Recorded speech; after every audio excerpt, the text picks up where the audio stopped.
ரொம்ப கோபமா ஆக்ரோஷமா இருக்கும். யாரை பார்த்தாலும் பிள்ளை மேலே மேலே அடிக்க போகும், பிக்க போகும்.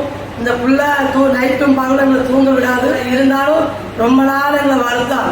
பேசாம மருந்தை கொடுத்து இந்த பிள்ளைய சாவடிச்சிடலாமா, பேசாம நாங்களும் செத்து போகலாமா, அப்படியே லைஃப் முழுவதும் நொந்து செத்துக்கிட்டே இருந்தோம். போய் திருச்சி தில்லைநகரம் ராமகிருஷ்ண சார் நல்லா பார்ப்பாரு.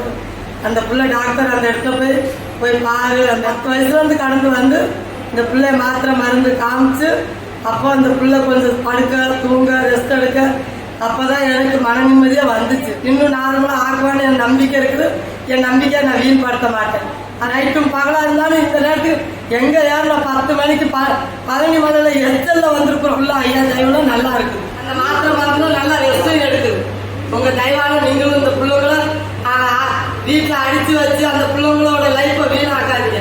பிள்ளைங்களெல்லாம் கூட்டி வாங்கம்மா, கொண்டு வந்து காமிங்க. ஐயா தயவுல நல்லா ஆக்கிடுவார். இங்கே காசுப்பட்டு அந்த பிள்ளை வாழ்க்கை லைஃப்பை வீணாக்காதீங்க.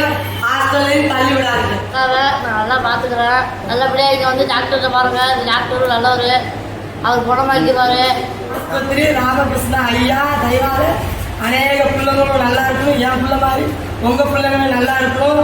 நாகராசு ஊசி காசி லேவல் பார்க்குறவங்க அச்சம் இல்லாமல் பழனி மலர்ந்து 9 மணிக்கு ஏறவங்க 9 மணிக்கு வந்திருக்கிறோம். ஆத்மா ஹாஸ்பிட்டல் வந்து பாருங்க. பரிபூர்ண சுகமாயிரும், நல்லாயிரும்.